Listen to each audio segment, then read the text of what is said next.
बच्चों, अपन बात कर रहे हैं मौद्रिक मान की। और इस मौद्रिक मान में अपन ने भी स्वर्णमान देखा और उसमें अपन ने देखा कि स्वर्णमान के कितने रूप हो सकते हैं। दो देशों के बीच में स्वर्णमान के द्वारा किस तरह से विनिमय दर में स्थिरता रखी जा सकती है और इसके गुण दोष क्या होते हैं। आज अब अपन देखें कि स्वर्णमान के समाप्त होने के कारण क्या रहे।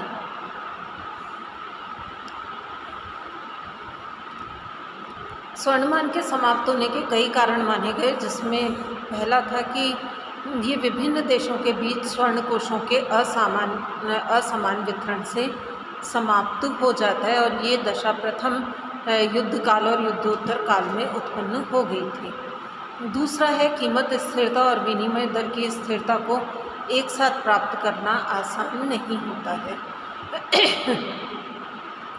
फिर कई देशों के द्वारा विदेशी व्यापार पर प्रतिबंध लगाने से स्वर्णमान की क्रिया में बाधा उत्पन्न हो गई थी। फिर विभिन्न देशों की मुद्राओं के मूल्य स्वर्ण में सही ढंग से नहीं आंकने से भुगतान असंतुलन को ठीक करना कठिन हो गया था। किसी मुद्रा का मूल्य स्वर्ण में ज़्यादा आंक लिया जाता था और किसी का कम आंक लिया गया था, इसलिए भी काफ़ी असुविधा इसमें उत्पन्न हुई। स्वर्ण विनिमयमान के अत्यधिक उपयोग से स्वर्णमान की स्वचालित प्रक्रिया में बाधा पड़ी, क्योंकि इससे स्वर्णमान की गतिशीलता कम हो गई और इससे स्वर्णमान का अंत हो गया।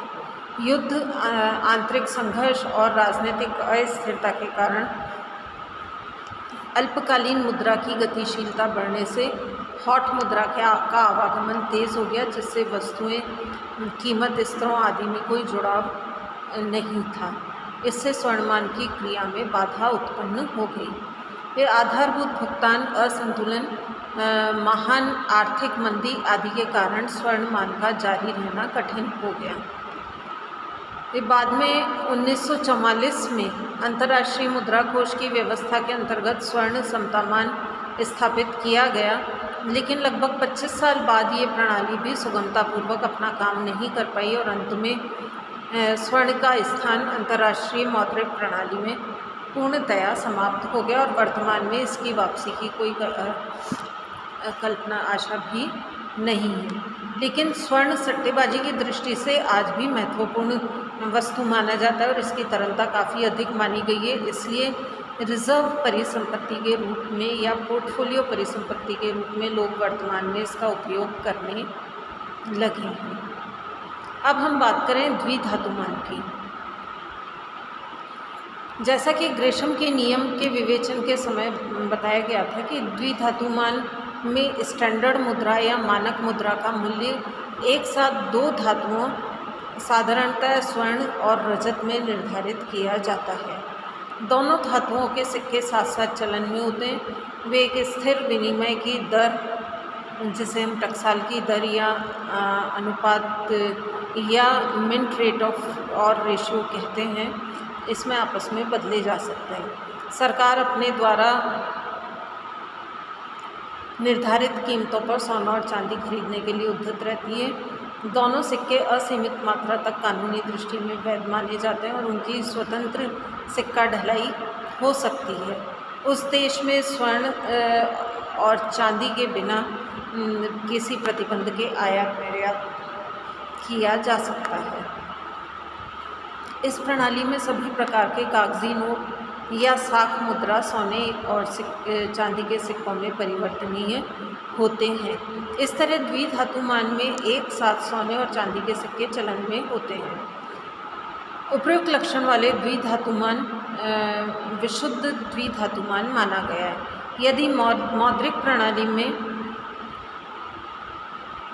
उपरोक्त वर्णित अन्य लक्षण पाए जाते हैं, लेकिन केवल एक धातु ही स्वतंत्र सिक्का ढलाई हो सकती है, तो ये लंगड़ाता हुआ द्विधातुमान, या इसको हम लिंपिंग बायमेटलिज्म कहते हैं। यदि दोनों सिक्कों में विनिमय का अनुपात कानून द्वारा निर्धारित नहीं किया जाता और उसे बाजार से विनिमय अनुपात के अनुसार ही परिवर्तित होने दिया जाता है, तो उसे समानांतर द्विधातुमान या दोहरा मान कहा जाता है। अमेरिका में 1972 में सिक्का ढलाई अधिनियम के अनुसार चांदी का सोने के साथ टकसाली अनुपात 15:1 निर्धारित किया गया था। इसका अर्थ ये है कि 15 औंस चांदी 1 औंस सोने के बराबर मानी गई थी। फ्रांस में इसका अनुपात 15.5:1 था। तो ये अलग अलग देशों में अलग अलग इसका रेशियो रखा गया था। लेकिन व्यवहार में द्विधातुमान का बना रहना काफ़ी कठिन होता है। सोने और चांदी के टकसाली अनुपात और बाज़ार अनुपातों में लंबे समय तक समानता का पाया जाना काफ़ी मुश्किल होता है। इसलिए व्यवहार में द्विधातुमान एक धातुमान में बदल जाता है और सस्ता धातुमान की चलन में रह जाता है। ये द्विधातुमान की सबसे बड़ी कठिनाई है। अब हम बात करें कागजी मान की।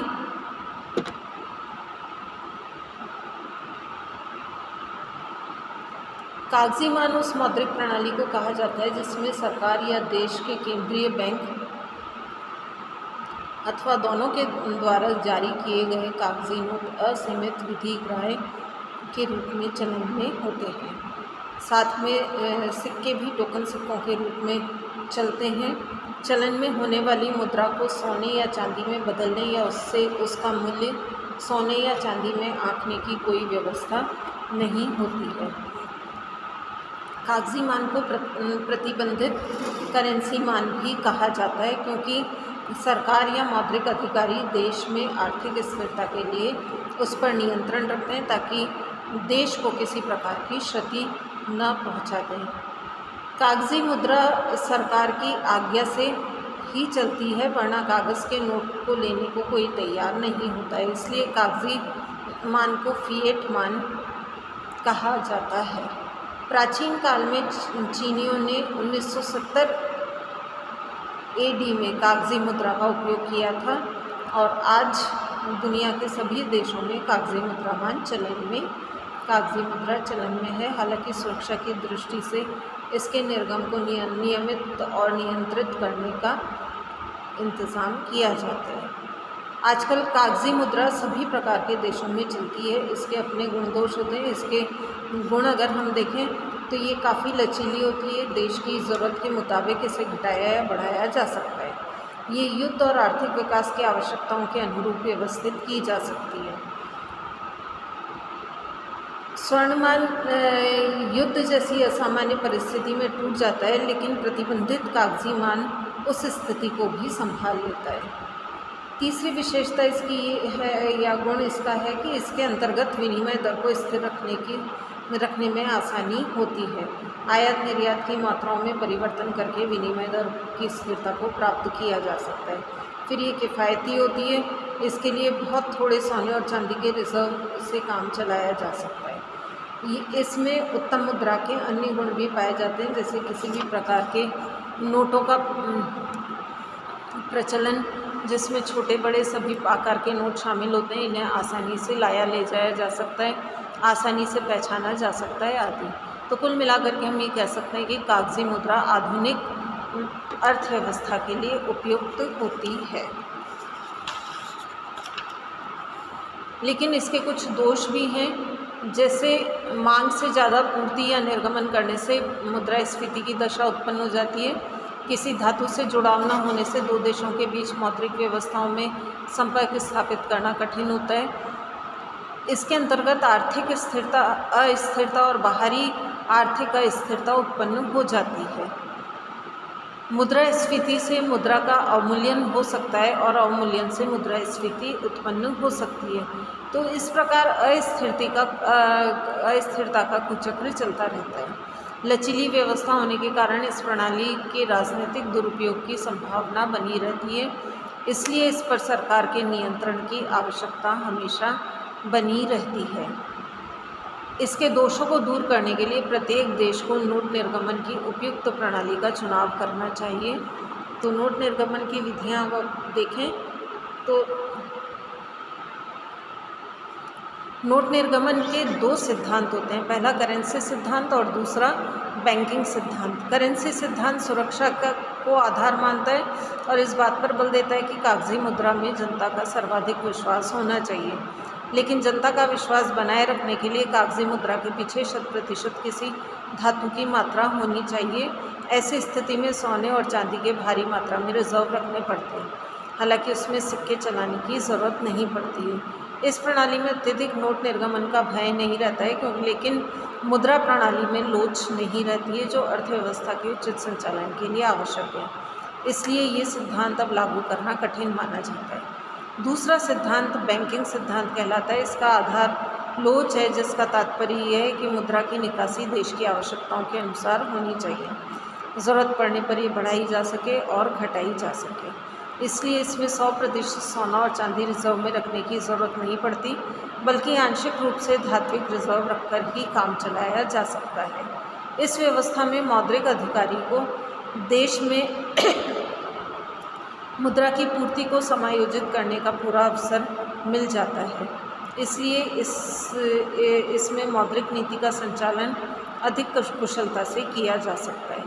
इसलिए आजकल प्रतिबंधित कागजी मुद्रा चलन जनता के विश्वास पर चलता है, जिसमें 100% धातु का रिजर्व रखने की आवश्यकता नहीं होती है। बैंकिंग सिद्धांत पर आधारित नोट निर्गमन की 4 विधियां हैं, जिसमें सबसे पहला है अधिकतम प्रत्ययी निर्गम प्रणाली।